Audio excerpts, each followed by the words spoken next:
My parents gave my pumped breast milk to my sister's puppy while my baby cried from hunger. The puppy needs nutrients, Mom said. Formula exists, stop being selfish. My baby was hospitalized. They had no idea what was coming next. The freezer was empty. I stood there at 2 a.m., my engorged breasts aching, feeling like my world had just collapsed around me. The basement was cold and damp, with that persistent musty smell that had become the backdrop to my new reality as a single mother. Water stains decorated the ceiling like abstract art, and I could hear mice scurrying behind the walls. This was supposed to be temporary, just until I got back on my feet after Ryan's death. That was 8 months ago. The silence in the house felt oppressive, broken only by Amelia's increasingly desperate cries from upstairs.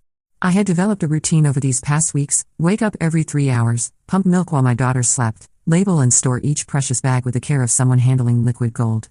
Because that's what it was to us. Liquid gold that represented hours of my life, my body's work, my daughter's sustenance, and my only way to provide for her when everything else felt impossible. I remember the first time I had to pump at work, hiding in a supply closet because my employer claimed they didn't have a proper lactation room. The humiliation of explaining to my male supervisor why I needed these breaks, the way his face contorted with disgust as if my basic biological functions were somehow offensive to him. But I persevered because Amelia needed me too. Every drop mattered when you're living on a single income that barely covers the basics. My 3-month-old daughter, Amelia, crying in her bassinet, staring at the space where 40 ounces of pumped breast milk should have been. Her cries weren't just hungry, they were the desperate wails of a baby who had been on a predictable feeding schedule and suddenly found herself abandoned by the very people who should have protected her most basic needs. 40 ounces? I painstakingly collected over 2 weeks, pumping every 3 hours while working from home, storing each precious bag labeled with dates and times. Each bag represented a small victory in my struggle to maintain some semblance of control over our chaotic life.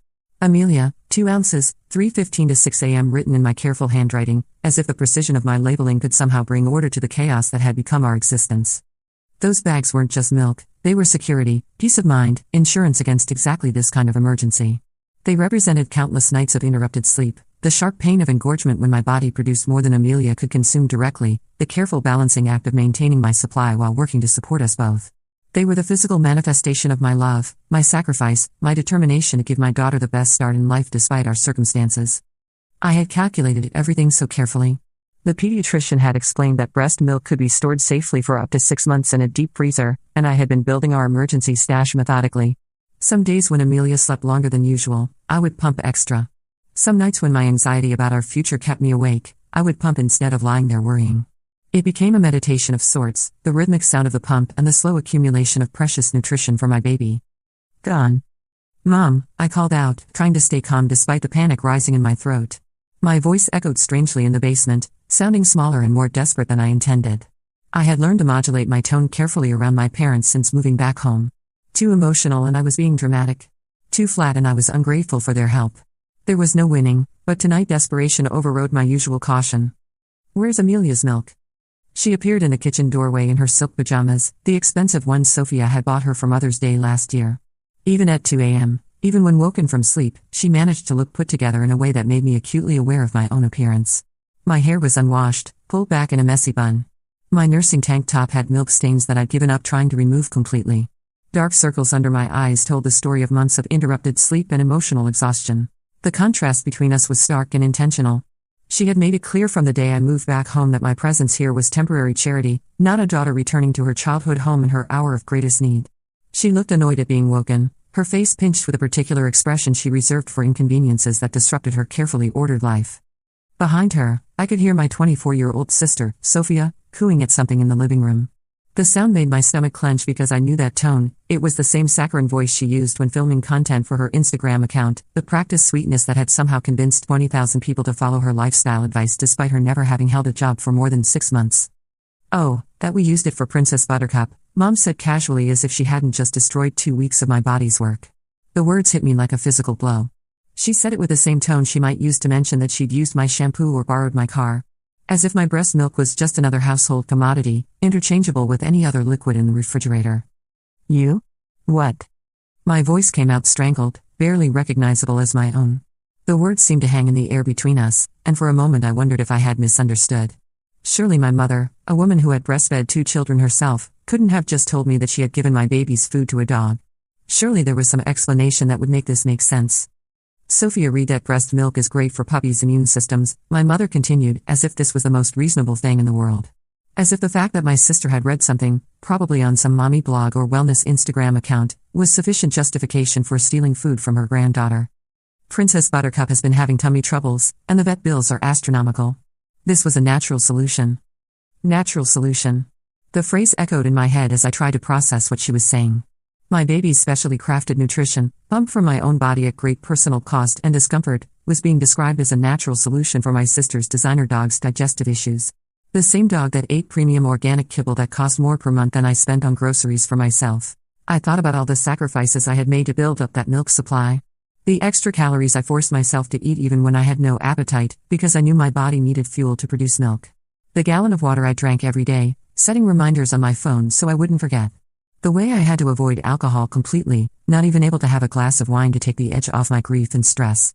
The medications I couldn't take for my postpartum depression because they weren't compatible with breastfeeding. All of that sacrifice, all of that careful attention to my body's needs so that I could provide for my daughter, and they had poured it into a bowl for a dog. I couldn't breathe. The basement suddenly felt smaller, the walls closing in around me.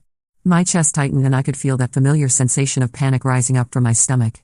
This was what a breakdown felt like, I realized dimly. This was the moment when the careful control I had maintained since Ryan's death finally cracked and shattered. Princess Buttercup was Sophia's new teacup Yorkie, a $3,000 impulse purchase she made last month after seeing a similar dog on a celebrity's social media. The irony wasn't lost on me that this dog had cost more than I made in 2 months at my work-from-home customer service job, and yet somehow my family had convinced themselves that I was the financial burden in this household. A dog that wore designer clothes and had its own Instagram account with 20,000 followers. Sophia had spent more on the dog's wardrobe than I had been able to spend on maternity clothes during my entire pregnancy. The dog had a custom-built bed that cost $500, a collection of sweaters for different seasons, and a weekly grooming appointment that cost more than my grocery budget. The Instagram account at Princess Buttercup Living had become Sophia's full-time obsession. She spent hours staging photo shoots around the house, turning every room into a backdrop for content about luxury pet lifestyle and treating your fur baby like royalty. She had quit her part-time job at a boutique 3 months ago, claiming that her influencer income was sufficient to support her lifestyle. What she hadn't mentioned was that our parents were supplementing that income substantially. I had watched with growing resentment as the dog received the kind of attention and care that my daughter was denied. When Princess Buttercup had a minor stomach upset last week, Sophia had rushed her to an emergency vet and spent $800 on tests and treatments. When Amelia had a fever and I couldn't afford the co-pay for an urgent care visit, my mother had suggested I wait it out and give her Tylenol. The double standard was impossible to ignore, but every time I brought it up, I was accused of being jealous or dramatic. It's different, my mother would say. Dogs can't tell you what's wrong with them. As if my 3-month-old daughter was somehow more capable of articulating her needs than a pampered teacup Yorkie. That was Amelia's food, I shouted, no longer caring about waking anyone. My voice cracked on the words, and I could hear the desperation bleeding through my attempt at anger. This wasn't just about the milk anymore, it was about everything. It was about being treated as a second-class citizen in my own family's home. It was about watching a dog receive better care than my daughter. It was about being gaslit into believing that my needs and my baby's needs were somehow less important than maintaining peace and supporting Sophia's latest venture. My baby's food. Dad wandered in, scratching his belly, wearing the same ratty t-shirt he'd been sleeping in for the past week.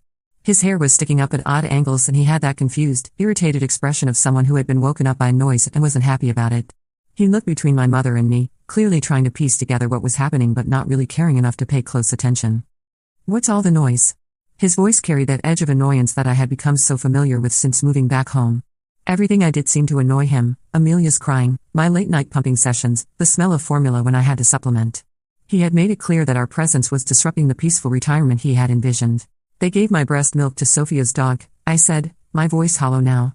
The fight was draining out of me as quickly as it had appeared, replaced by a bone-deep exhaustion that seemed to settle into my very soul. I had reached that point of emotional overload where everything starts to feel surreal, like you're watching someone else's life fall apart from a distance. He shrugged. The gesture was so casual, so dismissive, that it took my breath away. This was his granddaughter we were talking about. This was his daughter standing in front of him, clearly in distress, explaining that her baby's food had been given to a dog. And he shrugged. The puppy needs nutrients? Formula exists. Jasmine, stop being selfish. Selfish? The word hit me like a slap. I was selfish for wanting to feed my human baby instead of my sister's vanity pet. I was selfish for expecting my family to understand the difference between a child and a dog. I was selfish for thinking that my daughter's needs might take priority over Sophia's Instagram content creation. This wasn't the first time they had accused me of being selfish since moving back home. I was selfish for taking up space in their house. Selfish for asking them to help with Amelia occasionally so I could work. Selfish for not being grateful enough for their generosity in letting us stay. Selfish for grieving my husband's death in a way that made them uncomfortable. But this felt different. This felt like a final nail in the coffin of any hope I had maintained that my family might actually care about my daughter and me. This was the moment I realized that we truly were on our own, even while living under my parents' roof. Formula is expensive, I said through gritted teeth, trying to explain something that should have been obvious to anyone with a functioning brain. And Amelia doesn't tolerate it well.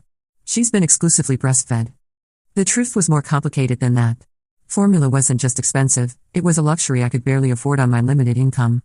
A single can of the hypoallergenic formula that Amelia could tolerate cost nearly $40 and lasted maybe 3 days. That was almost $400 a month just for formula, not counting bottles, sterilizing equipment, and all the other supplies needed for bottle feeding. But beyond the financial burden, there was the emotional cost. I had committed to breastfeeding not just because it was healthier for Amelia, but because it was one of the few ways I could provide for her that didn't require money I didn't have. In a world where I felt powerless and dependent, breastfeeding was something that was uniquely mine, something I could give my daughter that no one else could. The few times I had given Amelia formula, the results had been disastrous. She would drink it reluctantly, her tiny face scrunched up in distaste, and then spend the next several hours in obvious discomfort. Her stomach would become distended and hard, and she would cry the particular cry of a baby in pain, not hungry crying or tired crying, but the desperate wail of genuine distress. Then make more milk, Mom interrupted, as if I were a cow that could simply be turned on and off at will. It's free from your body. Right? Just pump again. The ignorance behind her words was staggering. This was a woman who had breastfed 2 children herself, who should have understood the basic biology of milk production. But somehow, in her determination to defend Sophia's actions, she had convinced herself that breast milk was an unlimited resource that I was hoarding out of spite. That's not how it works. That's not how any of this works. I thought about trying to explain to her how milk production actually worked, how it was based on supply and demand, how stress could impact letdown, how it took time to rebuild a depleted supply. I thought about explaining that the bags of frozen milk represented hours and days of careful planning and timing, not something that could be instantly replaced. But they'd never understood. They had never understood anything about my situation since Ryan died. They didn't understand grief, they didn't understand single motherhood, they didn't understand financial stress, and they certainly didn't understand the complex biology of breastfeeding. When I moved back home after my husband, Ryan, died in a car accident when I was 7 months pregnant, they treated my grief and my baby as inconveniences. The move itself had been traumatic, packing up the life Ryan and I had built together, selling most of our furniture because there was no room for it in my parents' house, leaving the nursery we had so carefully prepared for our daughter. I remember the day I had to dismantle Amelia's crib, the one Ryan had spent weeks researching and comparing before finally choosing the perfect one. He had been so excited about putting it together, so proud when he finished it and stepped back to admire his work. Our daughter is going to sleep like a princess, he had said, not knowing that he would never see her use it. My parents had made it clear from the beginning that this arrangement was temporary and contingent on my good behavior. I was expected to be grateful, quiet, and unobtrusive. Amelia was expected to somehow not be a baby, not cry at night, not require attention during the day, not disrupt the peaceful retirement lifestyle my parents had planned. It had been 5 months since Ryan's death, 2 months of finishing my pregnancy alone, and 3 months of navigating new motherhood while grieving and living in my childhood home. Sophia's dog got a nursery renovation. Within a week of Princess Buttercup's arrival, my parents had converted their guest room into what Sophia called a puppy palace. They installed custom shelving for the dog's extensive wardrobe, bought a small chandelier because Sophia said it would look good in photos, and even had special flooring installed that would be easier to clean if the dog had accidents. My daughter and I got the moldy basement. The same basement that had flooded twice in the past 5 years, leaving permanent water damage and a persistent smell that no amount of cleaning could eliminate. The ceiling was low enough that I had to duck in some places, and the single window was at ground level, letting in barely any natural light. There was no heat down there, just a space heater that made the electricity bill spike whenever I used it. The walls were concrete block, painted white in what I suspected was an attempt to make the space seem less dungeon-like, but only succeeding in giving it the ambience of a mental institution. I had tried to make it as comfortable as possible for Amelia and myself, buying cheerful blankets and hanging pictures on the walls. But there was no disguising the fact that my parents' dog was living in luxury while their granddaughter was relegated to the basement like some shameful secret.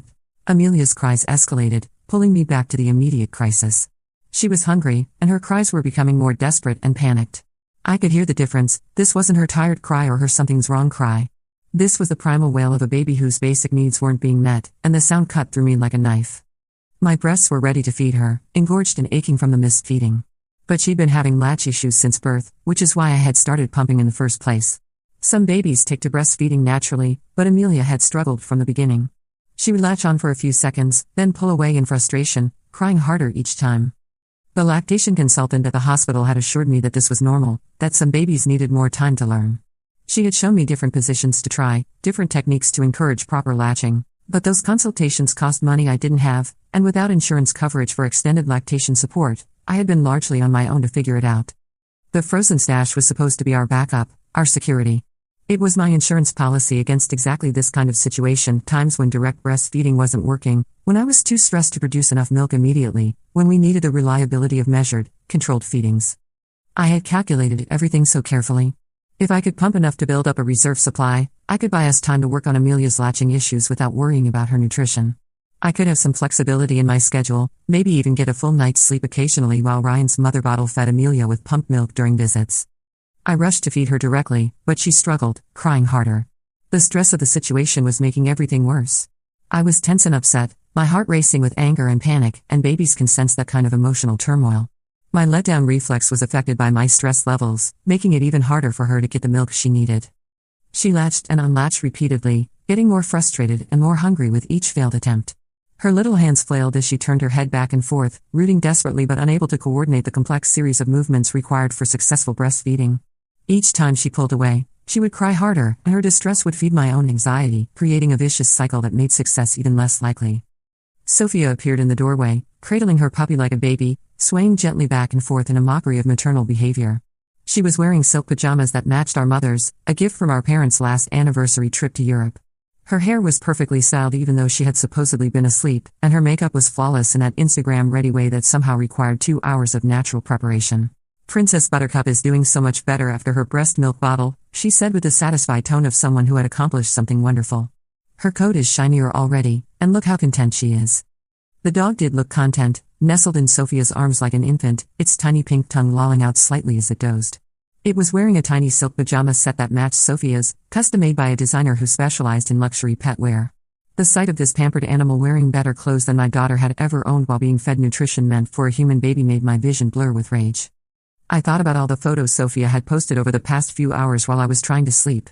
Photos of Princess Buttercup looking refreshed and glowing after her special organic nutrition boost. Photos of Sophia preparing the all-natural puppy wellness drink with captions about holistic pet care and giving your fur baby the best life possible. Her followers had loved it. Hundreds of comments praising her dedication to her pet's health, asking for more details about this innovative feeding method, sharing their own stories of expensive vet bills and difficult-to-solve pet health issues. Sophia had basked in the attention, responding to comments with detailed explanations of how breast milk was nature's perfect nutrition and how she had discovered this amazing solution to digestive problems. What she hadn't mentioned in any of those posts was that the breast milk wasn't hers. She hadn't mentioned that it had been stolen from a freezer where it was being stored for a human infant. She hadn't mentioned that her amazing discovery had left her 3-month-old niece without food. I wanted to scream. The casual cruelty of it was breathtaking. Not only had they taken Amelia's food, but Sophia had turned it into content, monetizing my daughter's hunger for Instagram engagement. She had built her entire brand around the illusion of luxury and caring, and somehow stealing from a baby fit perfectly into that narrative. Instead, I grabbed my keys, my hands shaking with a combination of adrenaline and exhaustion. The car Ryan and I had bought together 2 years ago, back when we were planning for a future that would never come. It needed new tires and the air conditioning didn't work, but it was paid off and it ran, which made it one of the few reliable things left in my life. The drive to the 24-hour pharmacy was a blur of streetlights and empty roads. It was 3 a.m. now, and the city felt like a ghost town. I kept thinking about Ryan, wondering what he would have done in this situation. He had always been the one to handle conflict with my family, smoothly deflecting their passive-aggressive comments and creating boundaries that protected our relationship. "Your family loves you," he used to say, "but they have a funny way of showing it sometimes." He had a gift for seeing the best in people, even when they didn't deserve it. I wondered if he would have been able to find some way to make this situation make sense, some way to preserve family relationships while still protecting Amelia. But Ryan wasn't here, and I was learning that my family's love came with conditions that I was no longer willing to accept. The 24-hour pharmacy had 1 can of the special formula Amelia could tolerate, sitting lonely on a shelf that usually held a dozen different varieties. The hypoallergenic formula, the kind specifically designed for babies with sensitive stomachs and digestive issues. The kind that cost almost 3 times as much as regular formula and was always in short supply because so few stores bothered to stock it. One can, $38.47 with tax. The cashier, a tired-looking woman probably working her second job to make ends meet, didn't make eye contact as she rang up my purchase. I wondered if she had children, if she understood the desperation behind buying formula at 3 a.m. I had $43 in my checking account until my work-from-home paycheck cleared in 5 days. The math was simple and brutal. This purchase would leave me with less than $5 to last until payday. No gas money, no grocery money, no emergency fund for any other crisis that might arise. But what choice did I have? My daughter was hungry, and my family had made it clear that her needs were secondary to a dog's digestive comfort. I bought it, my debit card declining twice before finally going through, probably because the bank's fraud detection system couldn't believe someone would buy formula at 3 a.m. unless it was an emergency. Amelia fought the bottle at first.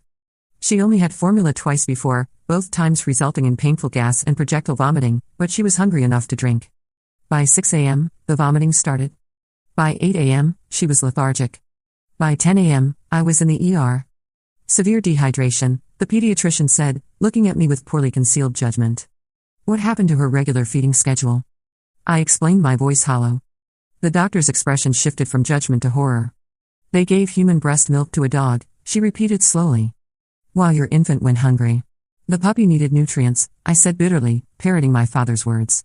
Ma'am, this represents serious neglect of an infant's nutritional needs. I'm required to report this to Child Protective Services. Good. Let her report it. I was too tired, too broken to care about family dynamics anymore. Amelia spent 2 days in the pediatric ward, hooked to IVs for hydration. 2 days of me sleeping in a chair, bumping to rebuild my supply. Crying every time I looked at her tiny arm taped with tubes. My parents didn't visit. They were too busy with Sophia's puppy influencer photo shoot. But Sarah visited, my best friend since high school, now a family law attorney. She took one look at the situation and said the words that changed everything. You know, Ryan had life insurance. Right? I did know. A small policy through his work, enough to cover funeral expenses and a few months of bills. What I didn't know was that Ryan had another policy, a big one. One he'd taken out when I got pregnant, naming me as beneficiary. His mother has been trying to contact you, Sarah explained. But your parents kept saying you weren't ready to talk. Jasmine, it's a $250,000 policy. $250,000. I've been living in a moldy basement, rationing formula, begging for basic respect while $250,000 waited for me. There's more, Sarah continued. Ryan's family wants to help. They've been worried sick, but didn't want to overstep since you were with your parents. They have a mother-in-law suite, empty, waiting for you and Amelia. I started sobbing, not sad tears, angry tears, relieved tears. My parents had isolated me, made me believe I had nowhere else to go, no other options, all while treating my daughter as less valuable than a dog. But first, there was something else to handle. See, Princess Buttercup's Instagram account was monetized. Sophia made decent money from sponsored posts. What she didn't know was that what they had done could be considered child endangerment and potentially theft. Taking food specifically intended for an infant and giving it to an animal while that infant went hungry crossed serious legal and ethical lines. And I had evidence, so much evidence. Sophia had posted about Princess Buttercup's special nutrition boost on her stories. She literally filmed herself feeding my breast milk to the dog, bragging about the organic solution to puppy digestive issues. 20,000 followers saw it, including some who recognized the serious nature of what they were witnessing. The knock came while I was still in the hospital with Amelia. Child Protective Services, the police. The investigation was swift. The Instagram videos were evidence of child neglect, prioritizing a pet's perceived needs over an infant's basic nutrition. My parents were charged with child endangerment. Sophia was charged with contributing to the neglect of a minor. But I wasn't done. While they dealt with legal issues, I met with Ryan's parents. The Johnsons were everything. My family wasn't warm, supportive, devastated. They'd been kept from their granddaughter. They prepared the mother-in-law suite months ago, hoping I'd come. We didn't want to pressure you, Ryan's mother, Linda, said through tears. Your parents said you needed space. We thought we were respecting your wishes. I moved out while my parents were at their arraignment, took everything that was mine, which wasn't much. Left a note, formula exists. Find your own roof. The $250,000 life insurance changed everything. I paid off Ryan's medical bills from the accident, set up Amelia's college fund, bought a small house near the Johnsons, close enough for daily grandparent visits, far enough for independence. But the real revenge came from an unexpected source. Dr. Martinez, the pediatrician who treated Amelia, was married to a local news anchor. The story of parents feeding breast milk to a dog while a baby starved, it went viral. Not just local, national. Sophia lost every sponsorship within 48 hours. Turns out, brands don't want to be associated with people who prioritize puppies over babies. Her Instagram was flooded with outraged mothers. She had to make her account private, destroying her influencer career. My parents became pariahs. Mom was asked to leave her book club. Dad's golf buddies suddenly had scheduling conflicts. Their church congregation whispered. The neighborhood association got complaints. They tried to spin it. Posted about how they were just trying to help both babies. The comments section destroyed them. Screenshots of Sophia's videos spread across parenting groups, dog lover forums, and medical professional pages. Everyone was horrified. The legal consequences were severe. They got probation for child endangerment, but the civil suit was what broke them. I sued for the value of the breast milk. Yes. It has monetary value, about $3 per ounce. The medical bills from Amelia's hospitalization and emotional distress. The judgment was $50,000. They had to sell their car to pay it. Sophia had to rehome Princess Buttercup. The court deemed her unfit for animal ownership. The puppy went to a family that promised never to feed it human bodily fluids. Sophia ugly cried through the whole proceeding, but there was more coming. Ryan's employer reached out. There'd been a paperwork delay. Ryan had actually increased his life insurance policy when I got pregnant, but the additional coverage had been held up in processing. The additional $100,000 cleared the same week my parents had to take out a loan against their house to pay for Sophia's mounting legal fees and their own financial obligations. They'd already mortgaged it once to pay for Sophia's various business ventures, all failed influencer schemes. I could have helped them. I had $350,000 total now. I could have covered their legal fees, made it all go away. Instead, when their house eventually went up for sale due to their financial difficulties, I made an offer. Cash. Then I donated it to a nonprofit that provides housing for single mothers escaping difficult situations. Mothers who need a safe place where their baby's food won't be taken for pets. The opening ceremony was beautiful. We converted my old basement room into a playroom for children. The room where Princess Buttercup had her nursery became an actual nursery for human babies. My parents' master bedroom was turned into a lactation support center complete with industrial breast pumps and freezers for milk storage. I named it Amelia's house. My parents had to drive by it every day from their studio apartment to their court-mandated community service, had to see the sign, had to watch other families thrive in the space where they valued a dog over their granddaughter. Sophia works at a pet store now. Not a fancy one. The kind as part of a big box chain. She's not allowed to have social media as part of her probation. Every time someone recognizes her as the breast milk puppy girl, she has to explain, has to relive her humiliation. My parents work too. Mom stocks shelves at a grocery store. Dad does night security. They can't retire. All their savings went to legal fees and failed attempts to salvage their reputation. They sent one letter. 6 months later, not an apology, they still insisted they'd done nothing wrong. Just complaints about how I'd overreacted and ruined their lives over a little milk. I had that letter framed. It hangs in my office at a nonprofit I started with part of the insurance money. An organization that provides free breast pumps, lactation support, and freezer storage for mothers who can't afford them. We've helped hundreds of families. Every time a mother cries with relief because she can feed her baby, I think about that night standing at an empty freezer. My daughter hungry. My parents choosing a dog. They chose a puppy over their granddaughter. So I chose to build something from their cruelty. Chose to ensure no other mother would stand at an empty freezer, desperate and alone. Amelia is 2 now, thriving, meeting every milestone. She calls Linda grandma and spends weekends learning to bake cookies and tend gardens. She's surrounded by love, real love, not the conditional kind that ranks you below a teacup Yorkie. Last week, we were at the park when I saw my mother. She was sitting alone on a bench, aged years and just months, watching families play. She saw us, saw Amelia toddling around, giggling, calling mama as she showed me a dandelion. Our eyes met. For a moment, I saw something that might have been regret, might have been realization of what she'd thrown away for her golden child's whims. Then Amelia tumbled into my arms, and I turned away. We had somewhere to be. The Johnson family's Sunday dinner, where my daughter would be treasured, celebrated, chosen, where her food would never ever go to a dog. They had no idea what was coming next. Neither did I that night at the empty freezer. But desperation and a mother's rage are powerful motivators. They gave my babies food to a puppy. In return, I gave their house to mothers who understood that babies come first. Always. Seems fair to me. The milk was just the beginning. The real loss was the granddaughter they'll never know. The family they demolished for Instagram likes and a dog's shiny coat. Hoped Princess Buttercup was worth it. Spoiler, she wasn't.